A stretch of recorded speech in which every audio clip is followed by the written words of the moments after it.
Brigitte Lahaie, Sud Radio, c'est l'instant Sexy News.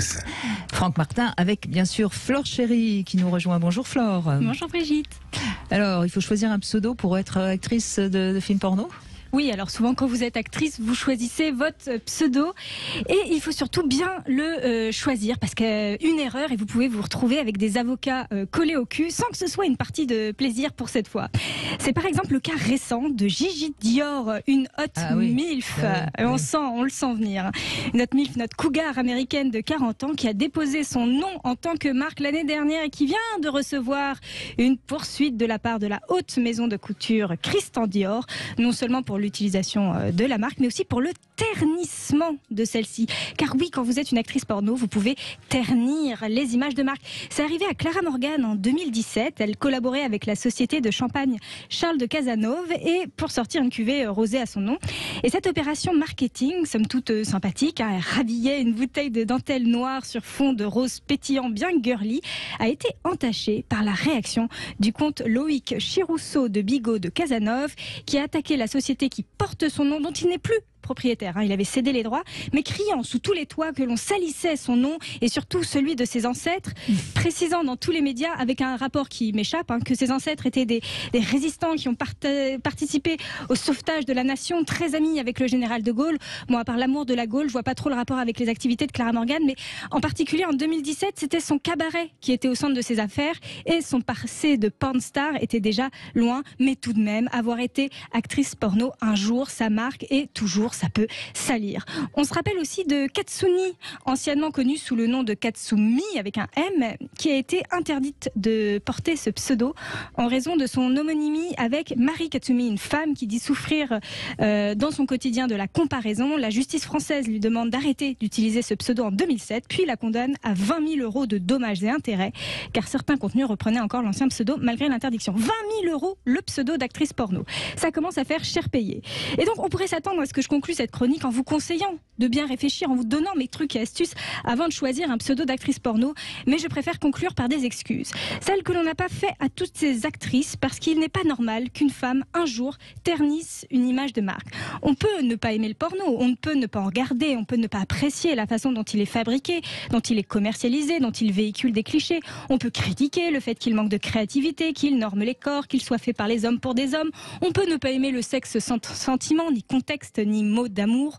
On peut ne pas aimer la provocation, l'explicite et les cris stridents, ça d'accord. Mais il n'est pas acceptable qu'une actrice, qu'une femme, par son image, parce qu'elle est un fantasme et que le monde a vu son intimité, puisse un jour salir ou ternir quoi que ce soit. Si les désirs masculins dérangent et salissent, les femmes n'ont pas à en payer le prix. Oui, en même temps, en ce qui concerne Gigi Dior, on peut comprendre que Dior n'est pas spécialement envie non plus qu'on comprenne son nom. Peut-être qu'il aurait fait un procès même pour un rappeur ou un... Normal, oui. Ça paraît évident. Ça me paraît Sur le parasitage de marque, c'est sûr. Oui, mais en fait, c'est donc je relevais le fait qu'il parasite, qu'il y ait une sorte de parasitage de marque, ça c'est sûr, mais qu'il y ait aussi la notion de ternissement. On ternit. Oui, et je ne suis pas sûre qu'un rappeur aurait terni. Un rappeur, si peut-être. Dior et les rappeurs, parce c'est que... pas sûr. Vocabulaire pas terrible en général.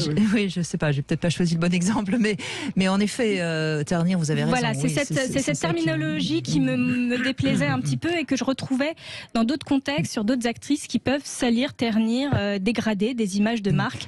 Alors que je suis évidemment contre le parasitage ou la contrefaçon, bien sûr, pourquoi pas. Alors je vais terminer par une petite note d'humour. Heureusement que j'ai écrit Lahaie avec un I, parce que sinon je l'avais écrit avec un Y, j'aurais eu un procès de la part de Jean-Luc Lahaie. Certainement. Non, je plaisante. On s'est connus, on s'est rencontrés, et ça n'a jamais posé de problème. Non, mais c'est vrai que on reste. Moi, ce que je trouve même étonnant, c'est qu'on recule. Moi, j'ai connu l'opprobre quand j'ai arrêté le porno en 80, et je peux vous assurer qu'il y a même des gens très connus dont je ne citerai pas les noms qui refusaient de me serrer la main. Donc, on est d'accord. Mais ça s'était largement arrangé dans les années 90, au début des années 2000 même. On invitait les stars de porno à la télé. Enfin, c'était devenu presque fun d'avoir des copains qui faisaient du porno.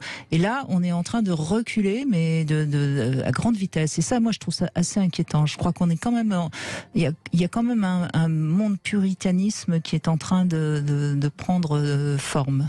c'est de plus en plus hein, sur l'ensemble des choses. Enfin, c'est le puritanisme à l'américaine quasiment, que l'on voit partout et qui fait effectivement que on a cette espèce de tendance à faire des procès pour tout aussi. Hein. Je me souviens de cette fameuse personne qui était tombée aux États-Unis en glissant sur une frite dans une marque bien connue de sandwich rapide qui avait provoqué... C'est arrivé en France hein, maintenant, ça arrive tous les jours. Et pour revenir sur le porno, je viens de signer une tribune qui est parue dans Le Monde il y a 10 jours. Je crois qu'il faut faire attention aussi parce que on peut ne pas aimer le porno actuel, mais de là à tout d'un coup tout vouloir interdire, attention quoi. Bien sûr. Il faut regarder la façon dont est fait le porno, mais le porno en tant que tel, et puis c'est tellement vaste de dire le porno, ça va du livre à la bande dessinée, à un dessin animé, à un film, enfin c'est quelque chose de très pluriel, et pour travailler dans un magazine qui est pornographique, mais qui fait aussi de l'écrit, qui fait aussi des photos. Union.fr, parce que vous ne pouvez pas le citer, mais moi je peux me permettre de le citer. Voilà, on sait qu'il y a une richesse, une diversité du porno qui fait qu'on ne peut pas bannir le porno comme si c'était une entité unique et forcément mauvaise. Oui, il faut évidemment en mettre à plat les règles du jeu, ça c'est sûr. Mais vous avez tout à fait raison. Oui, et il faut faire attention parce que le terme porno, pour certains, ça va même être des choses tout à fait érotiques. Pour d'autres, donc c'est aussi très subjectif. Donc attention, quoi. Attention. C'est qu'est-ce qu'on met derrière le mot, oui, bien sûr.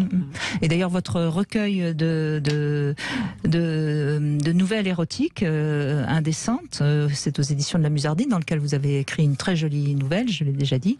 Je suis sûre qu'il y en a certains qui vont trouver certaines nouvelles pornographiques, et pourtant c'est, je pense, vraiment érotique. Enfin, je sais pas, moi j'ai du mal à mettre le curseur, et moi je dirais même plus que la pornographie est une sorte de sous-catégorie de l'érotisme. Je le vois un petit peu comme ça, comme le gore est une sous-catégorie du film d'horreur. Je fais souvent ce parallèle-là parce que je le trouve assez juste. Bon, mais oui, j'écris quelque chose qui est visuel et on peut se représenter une scène qui est faite pour être excitante. Donc ça rentre dans ce qu'on pourrait être pornographique, bien sûr.